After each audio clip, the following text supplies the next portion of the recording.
waktu itu ya kalau dibilang bangkrut ya bangkrut. Tapi saya tetap Bangkrut bertahan. Sempat Ya, bangkrut ya dari sempat sawit bangkrut. ini ya. Iya. Jadi saya tetap bertahan. Yang penting mereka yang di dalam kebun itu anak istrinya masih bisa makan. Masih bisa Artinya makan. mereka tidak merasakan. Karyawan tidak Ya. sampai merasakan penderitaan Ya. lah. Cukup bosnya saja yang menderita gitu ya. Cukup kita saja yang merasakan.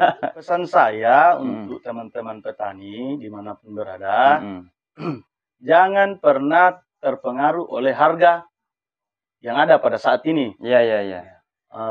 Berapapun harganya, kalau kita serius kita akan dapatkan hasil yang maksimal nantinya. Ya. Betul. Jangan siap ketika harga mahal saja, tapi harus siap juga ketika harga jatuh.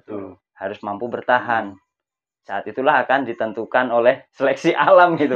Siapa yang betul-betul petani atau hanya sekedar ikut-ikutan.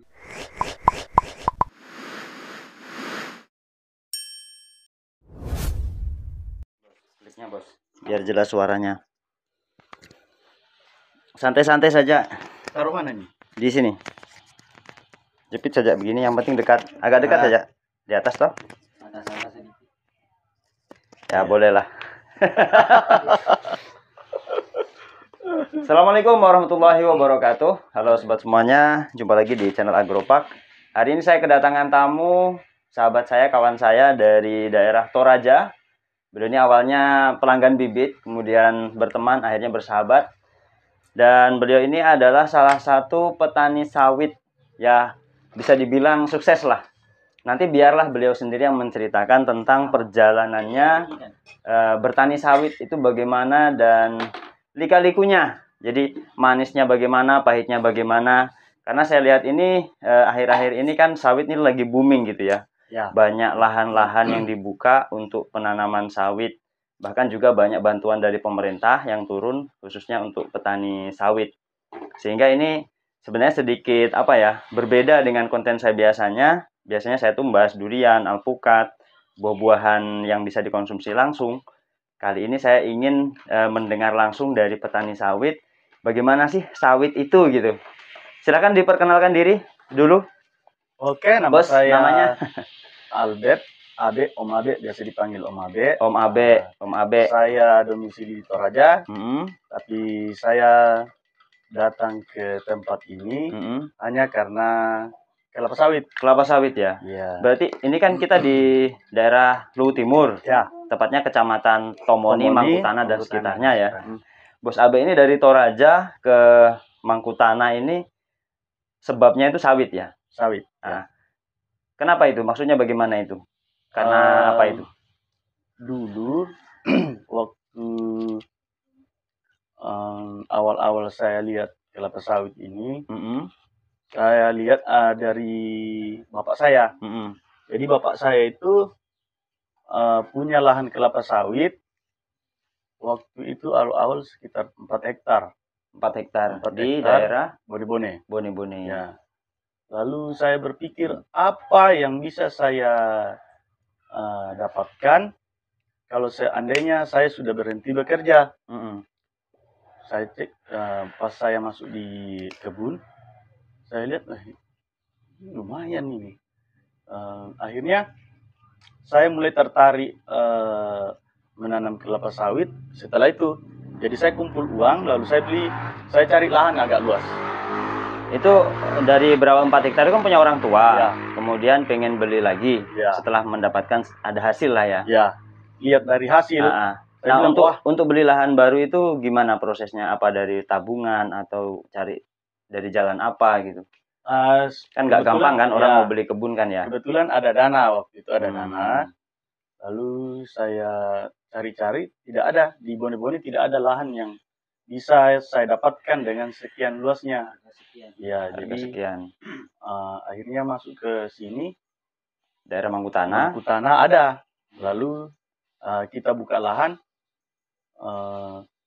Tapi pada saat mulai berbuah pasir itu, waktu itu harga jadi anjlok sampai Rp400. Ntar dulu saya potong, Om. Ini kan kita punya tabungan ini.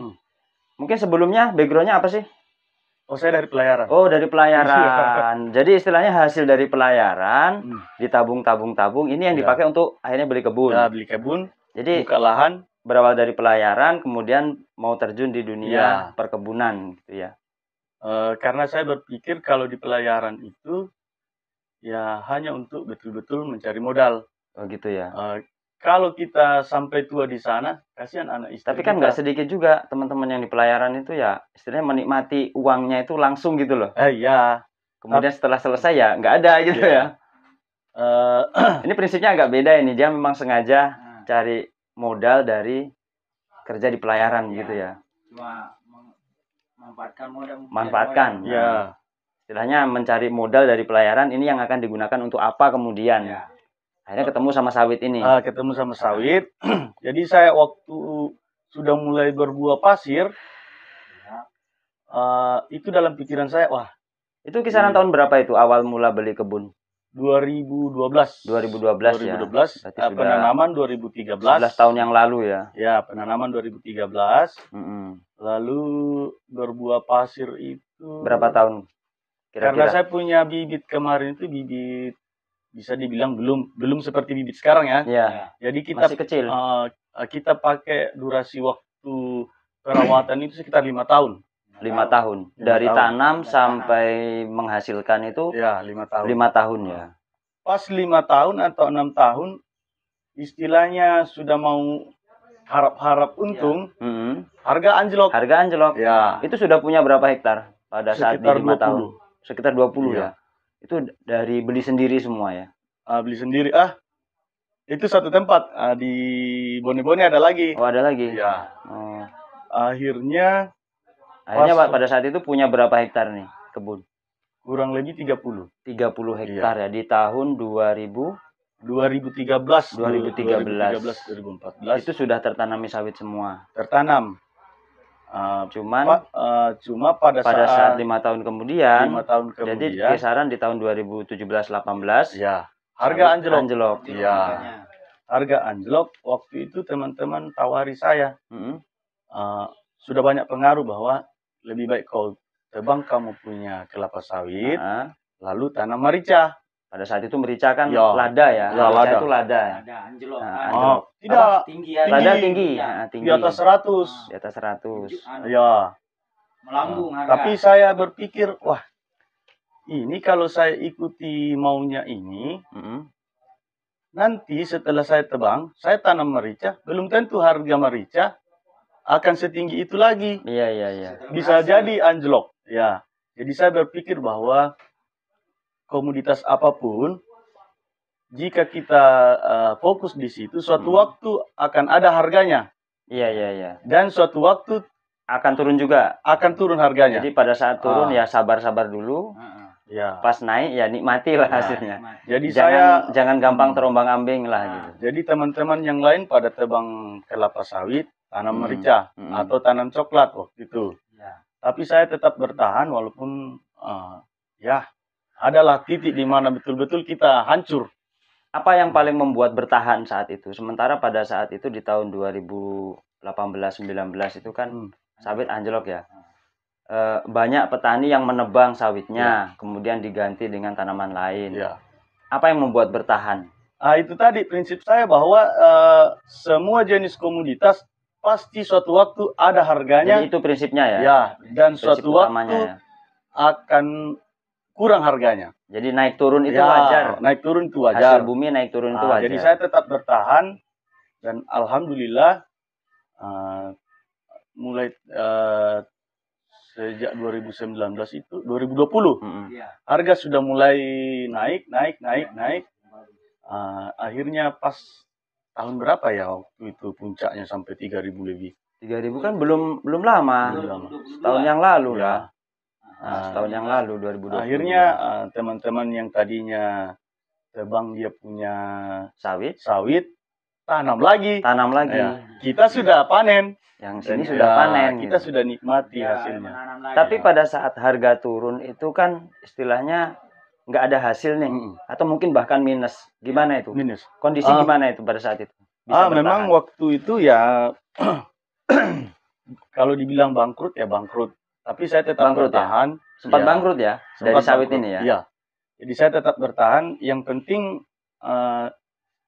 mereka yang di dalam kebun itu anak istrinya masih bisa makan. Masih bisa Artinya makan. mereka tidak merasakan. Karyawan tidak Ya. sampai merasakan penderitaan Ya. lah. Cukup bosnya saja yang Nah, menderita gitu ya. Cukup kita saja yang merasakan.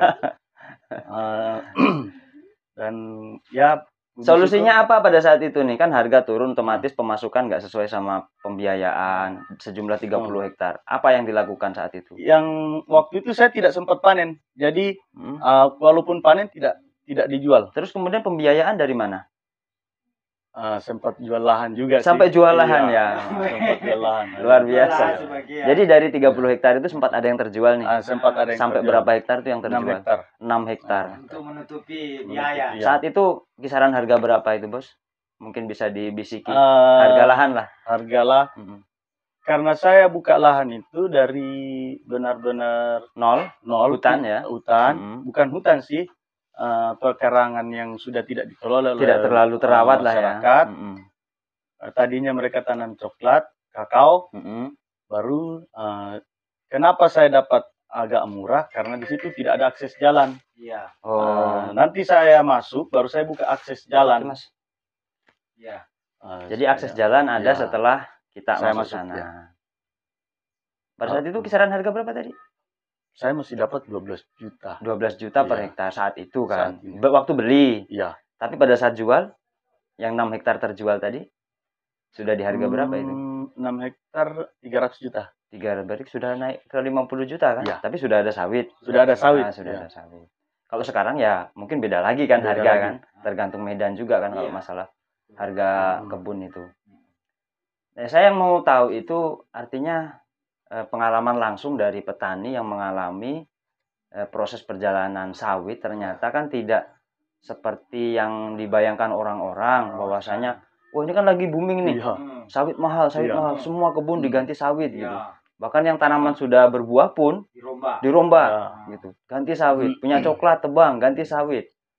Kayaknya ini benar nggak sih, Gin? Sawit ini akan tetap seperti ini atau suatu saat juga akan turun? Ternyata seperti yang disampaikan oleh Bos Abe tadi, bahwasanya dia juga pernah mengalami sawit murah kan gitu. Murah. Iya. Murah bahkan minus sampai jual kebun. Yang jadi pertanyaan itu kan di dalam benak saya ini ya. Apakah semua orang bisa bertahan seperti dia di saat harga nanti turun? Karena kalau saya amati dari perjalanannya ini tadi, di saat harga turun dia bertahan, ya kan? Di saat harga naik dia yang menikmati. Sementara orang yang menebang sudah nggak menikmati kan gitu. Nah sekarang yang saya khawatirkan itu sekarang orang berbondong-bondong tanam, kemudian nanti ada saatnya harga turun di saat mereka panen, Berbondong-bondong lagi menebang. berbondong-bondong menebang, nggak semuanya bisa bertahan kan begitu. Kira-kira gimana itu tanggapannya Bos Abe? Pesan saya untuk teman-teman petani dimanapun berada, jangan pernah terpengaruh oleh harga yang ada pada saat ini. Iya. Berapapun harganya, kalau kita serius kita akan dapatkan hasil yang maksimal nantinya. Intinya tentukan pilihanmu saat ini. Ya. Kalau memang niat tanam sawit serius, Ya. mau naik mau turun harus siap kan pertahankan. gitu, harus pertahankan. Apapun yang kamu tanam, Mm-mm. kalau kamu geluti itu dengan serius, hasilnya pasti tidak akan mengecewakan. Betul. Itu saja. Mau tanaman apapun Tanaman ya. apa saja. Tidak hanya sawit kan gitu. Tidak hanya sawit. Lada juga Iya. kan pernah mengalami naik turun. Kemudian kakao juga seperti itu. Ini kan di Sulawesi juga kan sebagian kawan-kawan lagi rame tanam durian, tanam alpukat. Jadi menurut saya jangan mau harga mahal saja kan Ya, gitu. betul. Jangan siap ketika harga mahal saja, tapi harus siap juga ketika harga jatuh. Betul. Harus mampu bertahan. Saat itulah akan ditentukan oleh seleksi alam gitu. Siapa yang betul-betul petani atau hanya sekedar ikut-ikutan. Jadi anggaplah kita sedang berumah tangga. Jangan hanya enaknya saja. Iya, betul. Dalam rumah tangga itu pasti ada suka dan dukanya. Betul. Kira-kira seperti itulah. Jadi kita apapun yang kita tanam pasti ada harganya. Iya. Sambil kopinya. Dan pasti ada masa di mana tinggi harganya. Iya. Dan akan ada masa di mana ya kembali ke ya Tapi mudah-mudahan dengan kelapa sawit ini, kalaupun harga turun, tidak terlalu Tidak turun terlalu lagi. turun jauh lah ya. Beda dengan dulu. Dulu itu memang hasil produksi melimpah, tapi di Outputnya, ya hanya terbatas di satu titik saja. ya. Nah, sekarang kan Menurut sudah mulai, informasi ya, kan sudah banyak ini Ya. produk-produk turunan dari Ya. CPO sawit ini. Apalagi di daerah kita kan sudah banyak pabrik juga ya. ya. Di Sumber Alam ada, kemudian di Angkona ada Mas ya? Angkona Angkona ada, ada, Tawakua Tawakua ada, Manta dulu, kemudian banyak lagi timbangan-timbangan yang non pabrik. yang non pabrik. Ya. Itu mereka kirim kemana itu? Tetap itu ke pabrik, tapi mereka punya perjanjian lagi. Iya, ada sistem kontrak. Jadi tidak sudah bisa dipastikan bahwa harga kelapa sawit ini tidak akan turun Drastis. sama seperti yang dulu lagi. Ya. Tapi harus siap juga kan? Ya, Harus Masalah siap turunnya itu seandainya. ya, tidak dipastikan tidak akan turun, tapi tidak akan seperti Ya. dulu. Ya, cuma mudah-mudahan. seandainya pun turun harus siap kan Ya, begitu. siap. Harus siap. Jangan cuman mau di saat harga mahal sibuk Ya, menanam, ibaratnya tadi Mas, pada saat turun Bos Habib tebang bilang. lagi. Terus kapan mau menikmati hasil kan gitu? Terus kayak seperti contohnya Bos Habib bilang tadi, masalah tentang dicontohkan di rumah tangga. Ya, Jangan mau enaknya saja. pasti ada dukanya. Kalau ada suka, pasti ada Ya, dukanya. nanti bertengkar mau cerai, weh. Tapi yang kita mau bagaimana supaya dukanya kurang, Iya. sukanya banyak. Nah, Maunya kan begitu. maunya kan Harapannya kan. Harapannya ya.